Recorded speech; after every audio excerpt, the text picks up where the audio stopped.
Meriden store clerk is killed in cold blood, and some officials say this may have been avoided if the suspect in the case had been locked up. Today, one state senator is standing by the victim's family as they push for a change to Connecticut's new early release program. News 8's Jamie Muro live in our Hartford newsroom tonight with the details on that. Jamie.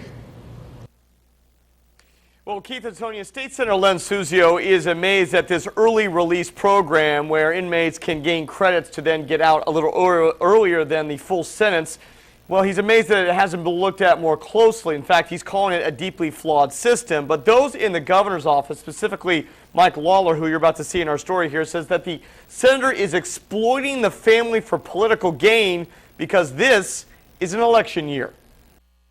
The death of 70-year-old Meriden convenience store owner Ibrahim Ghazal is being blamed in some circles on the state judicial system. He left the prison to kill my dad. That's what I believe. 36-year-old Frankie Resto is accused of the murder. Resto was freed in April after serving most of his sentence, earning credits for an early release. State Senator Len Suzio says the relatively new early release program should be suspended. So this law failed this family?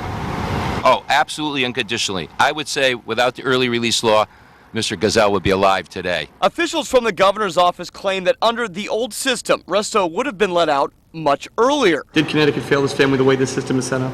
What happened in this case is a genuine tragedy.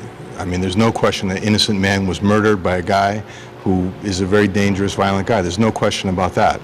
And I think many of us are concerned about the fact that some people, we understand Senator Suzio's in a tough election campaign. Mike Lawler attacks Suzio as a hypocrite because he supports the early release of an inmate, a man named John Papandrea, convicted of a Ponzi scheme. Senator, are you advocating the release of an inmate according to Lawler's office? John Papandrea? John Papandrea was involved in a nonviolent crime. I have no problem with people who are not, I do believe in redemption, that people who commit crimes, particularly nonviolent crimes, can be reformed. Suzio has started a petition because he believes this issue can't wait until the next legislative session. What is the answer then? What do you want to see happen? You may want to suspend this. I want to know what you guys want. What the OVA would like is we'd like to have this program suspended for violent offenders. We would like to know specifically how people are getting credits. Are they actually taking the programs that they are required to be in? Are they completing those programs?